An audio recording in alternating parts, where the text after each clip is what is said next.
Hi guys, so today's video I am going to be sharing with you my braid out, but I'm really going to be sharing with you what really causes your hair to frizz.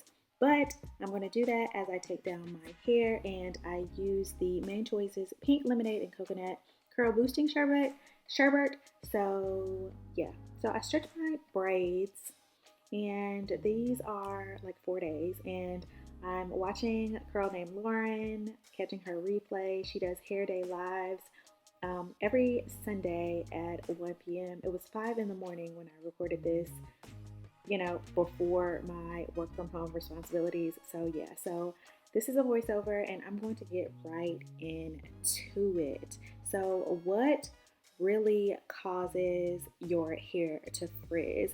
So the first thing that causes your hair to frizz is humidity. So humidity is moisture in the air. So it breaks the hydrogen bonds in your hair and causes the hair to swell a little bit. So by raising your hair's cuticles, this is what humidity does. This is when the hair becomes frizzy, when it dries, and even before it dries, to be honest. So you notice that your hair is frizzy even when it's raining, and then when you get into a dry area and it dries, that's the humidity from the rain. It just dries frizzy. So that's what I'm talking about. So the more kinky, curly, coily your hair is originally, the more kinky, curly, or coily it will be in the context of humidity. So it will revert to its original position. So we all know that also will, right? So twist outs being ruined, quote unquote, by a good workout or a hot shower or the rain. Yeah, that happens. So humidity is the first cause for, or one of the causes for frizz. So the second cause of frizz is protein moisture imbalance. So I know you guys have heard this term in the natural hair community. So if your hair is not moisturized enough, it will frizz in its search for moisture. So if it's too moisturized, it will also frizz because it needs protein or more protein. When your hair is soaking wet, it should look frizz free. So if the clumps are frizzy before you even apply the product, it's a good indication that you may need a little bit of protein. So leave a comment down below if you'd be interested in a video about protein moisture balance.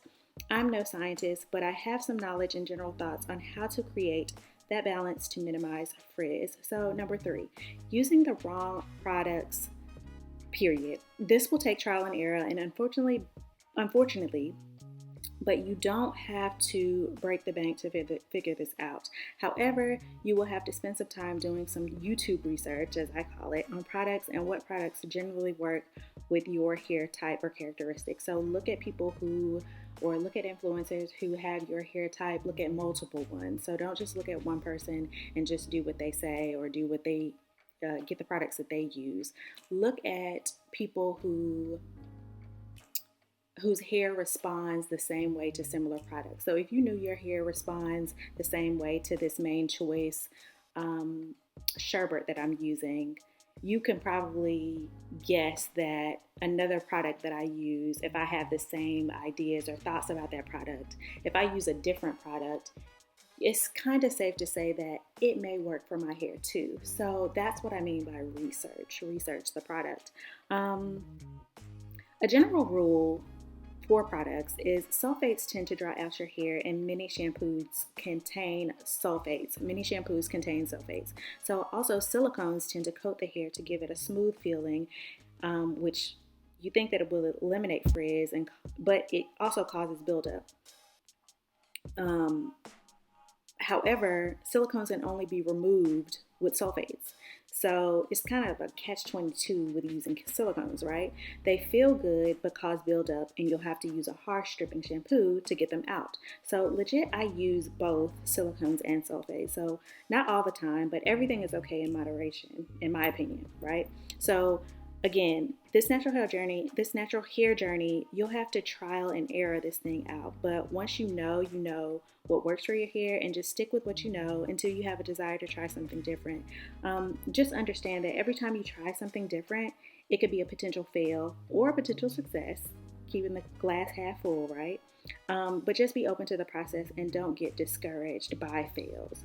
Also, make sure you're deep conditioning on a regular basis. Remember that moisture in your hair means less opportunity for moisture in the air to cause frizz. So Your hair shouldn't want to reach out to the environment, which is how I think of it. Like when your hair is frizzy, like the little bitty hairs reach out to the environment for moisture. That's how I think of it. My cuticles are opening and my hair is reaching to the outside environment for more moisture. That's what the frizz looks like to me.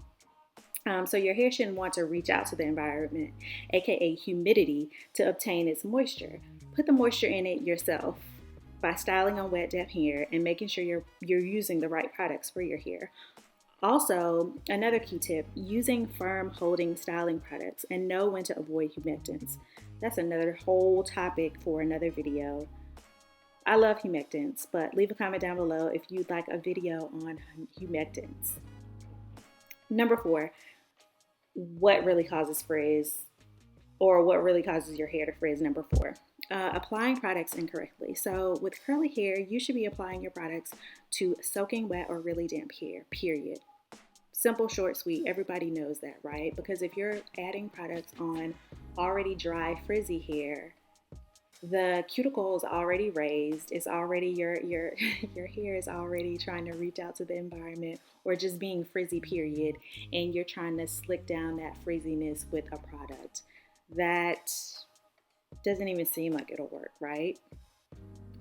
Also, number 5, what really causes your hair to frizz. Number 5, product buildup. So buildup is often a cause of frizz, especially if you're using products with heavier ingredients like shea butter, or as I mentioned previously, silicones on a regular basis. So over time, these products build up on your hair and coat it, which means that they're not letting any moisture in whatsoever, period, which can cause frizz. So remember, overly dry hair can cause frizz and overly moisturized hair can cause frizz. We just need a balance, sis, bro. We just need a balance of protein and moisture. Number 6, touching your hair when it's drying. So that's really a big cause for frizz. So like unraveling wet twists, braids, or flexi rod sets is a recipe for frizz, and more frizz. So this is so simple, right? If you touch your hair while it's drying, you'll risk disrupting the curl pattern. If the curl doesn't set, then it's more prone to frizz. So you want your hair to dry in the clumped curl, coil, kink, braid out, twist out pattern so that it holds that same shape when it's dry, right? So that's a cause of frizz. Touching your hair when it's drying, or even with a wash and go. Don't touch your hair. Like once it's set, let it set and dry completely. Number 7, using regular towels. So this causes so much friction with your hair. So just try using a t-shirt over a period of a month versus a bath towel, and come back and let me know your thoughts. My hair is way less frizzy since I've started using t-shirts. I started using t-shirts during my transitioning phase of my journey, and I haven't looked back. I need to try a microfiber towel, but the t-shirt is such a good, free, frugal option for me that I'm really not pressed about getting a microfiber towel. The cotton fibers, so this is the special part. The cotton fibers in the t-shirts are flatter and more smooth than the cotton fibers in the bath towel. You can visibly see that, right? And so it's like night and day when you're drying your hair. Less frizz for sure, 100%. The number 8. What really causes your hair to frizz? Number 8, damaged hair. So chemically or heat damaged hair. It's kind of self-explanatory, right? The damage caused by heat and by chemical coloring lifts the hair's cuticles and breaks the bonds on the hair, which make the hair more prone to frizz. Simple. Number 9. What really causes your hair to frizz is sleeping on cotton pillowcases or not wearing a satin scarf or bonnet. So I mean not wearing a satin scarf or bonnet to bed, not wearing it in the shower. Obviously you have to put a shower cap over your satin bonnet. Not lounging around the house in one. So what I tend to do is when I'm lounging, or as soon as I get home from being out in the elements, I put on my bonnet. I wear a bonnet. You don't have to wear a bonnet. You could wear a scarf, pull your hair up in a scarf, a cute scarf that's satin or silk. Leave a comment down below if you think that satin or silk works better. I think that satin does. I think it's more smoother and less porous. I don't know. I'm not in textile, but I think that that's the case. But yeah, so put your hair up. And even if you're taking a nap on the couch, take your satin pillowcase and take your satin pillow and put it on the couch and lay on that, lounge on that. I have roughly about 5 satin pillowcases that I alternate each week.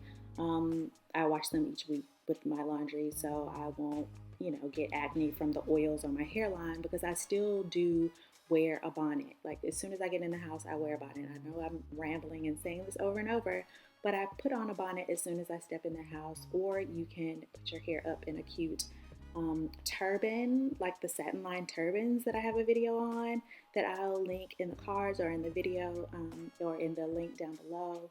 But yeah, just keep your hair protected so you will not have frizz.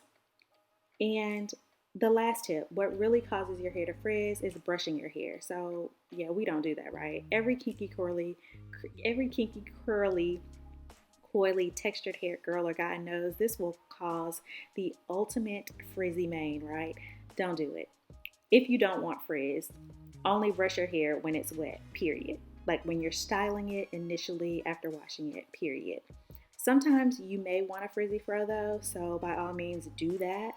But in my little natural hair life, I've learned to embrace the frizz. Naturals, we have to come to grips that we won't be frizzless completely, right? This is just what our hair does, and that's okay. It does not have to be sleek and defined all the time. This is one aspect of the journey that I've grown to embrace 100%. I don't even cover my hair when it's raining. So if that's not acceptance, I don't know what is. So girls and guys, this is my braid out. So I'm just gonna pause right here.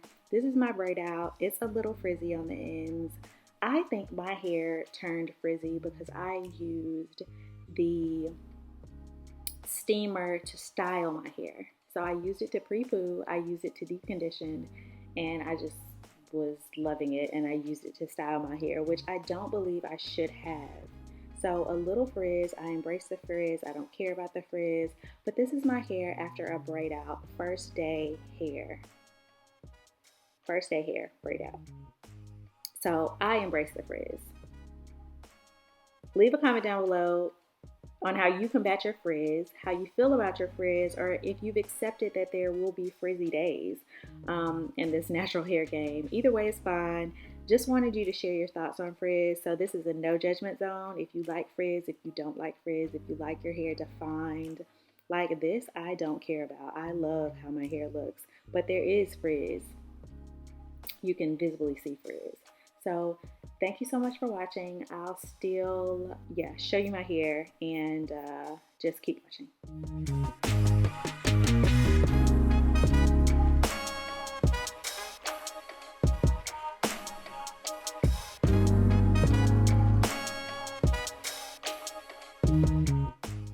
Thanks so much for watching. Please be sure to like, comment, and subscribe. Let me know how you like my hair down in the comment box, and peace out.